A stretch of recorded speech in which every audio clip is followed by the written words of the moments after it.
राधे राधे। हरे कृष्णा। कैसे हो आप सभी लोग? आशा करती हूँ आप सभी परम मंगल में होगे, स्वस्थ होगे, अच्छे होगे।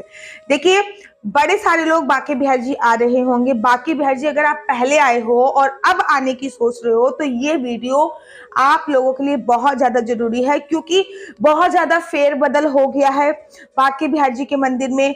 बहुत सारी सावधानियां आपको बरतनी चाहिए, कहीं आप किसी भी गलतफहमी का शिकार ना हो जाओ, कहीं आप किसी धोखे का शिकार ना हो जाओ, कहीं आप किसी भी परेशानी आपको ना भुगतने पड़े। इसके लिए मैं ये वीडियो बना रही हूँ, क्योंकि पहले के टाइम में और अब के टाइम में जमीन और आसमान का अंतर हो गया है। जब से बांके बिहारी लाल में वो घटना घटित हुई है कि भीड़ की वजह से दो लोगों की मौत हो गई थी, दो लोगों के प्राण पखेरु उड़ गए थे, तब से सरकार ने बहुत सारी व्यवस्थाएं चेंज कर दी हैं। तो नई व्यवस्थाओं के बारे में मैं आप लोगों को बता रही हूँ। आशा करती हूँ कि आप लोगों को वीडियो पसंद आएगी। सबसे पहले तो बांके बिहारी की एंट्री गेट एक ही है। वैसे तो गेट नंबर 1 है, 2 है, 3 है, 4 है, 5 है, बहुत सारे हैं गेट हैं, लेकिन एक ही गेट है, गेट नंबर 3 से ही एंट्री कराई जाती है, और एक ही गेट है, गेट नंबर 4 से एग्जिट कराई जाती है। बाकी सारे जो द्वार हैं वो बंद कर दिए गए हैं। गेट नंबर 3 से आपकी एंट्री होगी और गेट नंबर 4 से आपका एग्जिट होगा, और बाकी जितने भी द्वार थे वो सारे बंद कर दिए गए हैं। अब आप किसी भी द्वार से किसी भी सोर्स के जरिए अंदर प्रवेश नहीं कर सकते हो। नंबर दूसरी और बहुत ज्यादा जरूरी बात कि अगर आप गेट नंबर 3 से एंट्री कर रहे हो और आपको गेट नंबर 4 से निकलना पड़ेगा और आपने चप्पल कहीं उतारी है, तो वो चप्पल आपको मिलने वाली नहीं है, क्योंकि वहां से घूम के आने वाला रास्ता ही नहीं। लीजिए, बांके बिहारी जी की मुख्य जो गली है वहां से गए, वहां पे आपने अपनी स्लीपर्स, वहां से आपने अपनी चप्पल उतार दी। उसके बाद जब आप एग्जिट हो गए तो आपको परिक्रमा मार्ग में निकाला जाएगा। जब आपको परिक्रमा मार्ग में निकाला जाएगा तो वहां से कोई भी रास्ता नहीं है कि आप अपनी चप्पल कलेक्ट कर सकें या फिर चप्पल पहन सकें। तो मैं आपसे कोशिश यही करूंगी कि सरकार ने ना चाहते हुए भी ये व्यवस्था बहुत अच्छी कर दी, क्योंकि भगवान श्री कृष्ण जी जब तक श्रीधाम वृंदावन में थे उन्होंने अपने पैरों में चप्पल नहीं पहनी थी। तो ये जाने अनजाने में ना चाहते हुए भी सरकार ने ये व्यवस्था बहुत अच्छी करी है, मंदिर प्रांगण ने ये व्यवस्था बहुत अच्छी करी है, जो कि एक अद्भुत व्यवस्था है। क्योंकि भगवान श्री कृष्ण जी जब तक वृंदावन धाम में रहे थे उन्होंने अपने पैरों में चप्पल नहीं पहनी थी। तो ये एक सीख है कि आपको स्लीपर्स अपने अगर आप गाड़ी से आ रहे हो और अगर आपने गाड़ी में ही स्टे किया, मतलब होटल में स्टे नहीं किया, केवल गाड़ी में हो, तो आपको गाड़ी में चप्पल उतारनी चाहिए।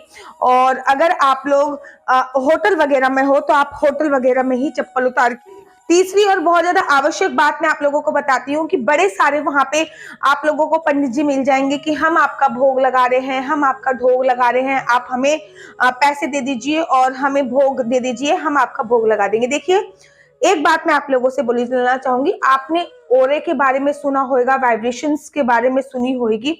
तो जो मंदिर में प्रतिमा है, जो मंदिर में प्रांगण है, जो मंदिर में भगवान की प्रतिमा है, उसकी जो वाइब्रेशंस है, उसका जो ओरा है, भगवान की जो शक्ति है, वैसे तो समूचे विश्व में है, लेकिन उसकी जो वाइब्रेशन है वो 500 मीटर तक जाती है। आप कोशिश कीजिए कि मंदिर में अगर भीड़ है तो स्वतः ही डिब्बा खोल के आंखें बंद करके भगवान से बोलिए, हे बांके बिहारी आइए और भोग लगाइए। ये नहीं कि भगवान के मुख में ही आपको घुसेड़ना है तभी भोग लगेगा, ऐसा नहीं होता है, ठीक है ना। बड़े सारे लोगों को मैंने देखा है कि भगवान के मुंह पे खाना खिलाते हैं तब।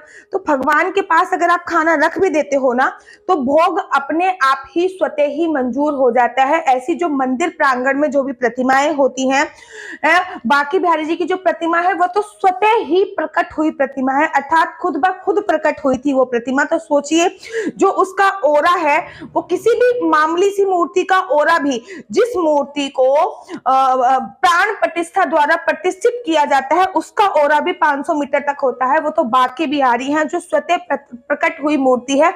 आप ढोग और भोग खुद ही लगाइए, ठीक है। अच्छा, मंदिर प्रांगण में अब आप जा रहे हो तो पहले आपको परिक्रमा के लिए पूरा मंदिर होता था कि एक दरवाजे से निकल के दूसरे दरवाजे पे आके आप परिक्रमा कर सकते थे, लेकिन अब ये वाला सिस्टम बंद कर दिया गया है। आप बिल्कुल भी परिक्रमा नहीं कर सकते, क्योंकि चारों तरफ से मंदिर में बैरिगेट्स लगा दिए गए हैं, हर जगह पे सिक्योरिटी गार्ड उपलब्ध हो गए हैं। तो आप बिल्कुल भी परिक्रमा नहीं कर सकते। आप उसी स्थान पे खड़े होकर आंखें बंद करके जिस भी स्थान पे आप खड़े हो उसी स्थान पे खड़े होकर आपको 4 परिक्रमा करनी है, तो आपको मंदिर प्रांगण की परिक्रमा का फल प्राप्त हो जाता है। साथ ही के साथ एक बहुत ज्यादा इंपॉर्टेंट चीज मैं आपको बताती हूँ। बड़े सारे लोग मतलब आप गेट नंबर 3 से आपने एंट्री करी, जितने अच्छे दर्शन आपके पीछे से होते हैं ना, उतने अच्छे दर्शन आपके आगे से नहीं होते। कभी भी गौर कर लीजिएगा, पीछे खड़े होकर एक बार आप बांके बिहारी जी की प्रतिमा को अच्छी तरीके से देख लीजिए।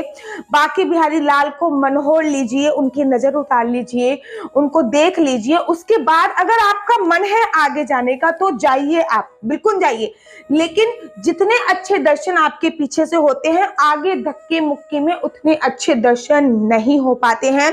और बड़ी सारी मैंने माताओं को देखा था जो एक गलती मंदिर में जाते वक्त बहुत ज्यादा करती हैं। अभी भी कुछ दिन पहले मैं बांके बिहारी जी के मंदिर में गई थी, तो मैंने देखा था एक मैया आंखें बंद करके प्रार्थना कर रही थी या फिर जो भी कर रही थी वो। तो मैंने उनसे पूछा, मैया दर्शन करने आई हो? हाँ। तो दर्शन तो कर ही नहीं रही थी। बांके बिहारी जी की प्रतिमा के अगर आप दर्शन करने आए हो तो अपने नेत्रों को खोलिए और उनके दर्शन कीजिए, उनकी आंखों से आंखों को मिलाने की कोशिश कीजिए। उसके बाद अगर मंदिर खाली है तो थोड़ी देर मंदिर प्रांगण में बैठिए। अगर मंदिर खाली नहीं है, देखिए दूसरे लोगों को भी दर्शन का फल प्राप्त होना चाहिए। ये नहीं है कि भगवान की प्रतिमा को आपने टच किया तभी आपको फल मौजूद मिलेगा, तभी आपको बहुत ज्यादा पुण्य की प्राप्ति होगी। मंदिर की वाइब्रेशंस ही इतनी है, मंदिर का ऑरा इतना है कि मंदिर की दीवार को भी अगर आपने टच कर दिया तब भी आपका जो आपकी वाइब्रेशंस है वो पवित्र होनी प्रारंभ हो जाती हैं। ठीक है। और वैसे भी बोला जाता है, जाकी रही भावना जैसी प्रभु मूरतता ही ते तैसी। आप जिस भी भाव से भगवान को भजते हो, भगवान उस ही भाव से आपसे मिल जाते हैं।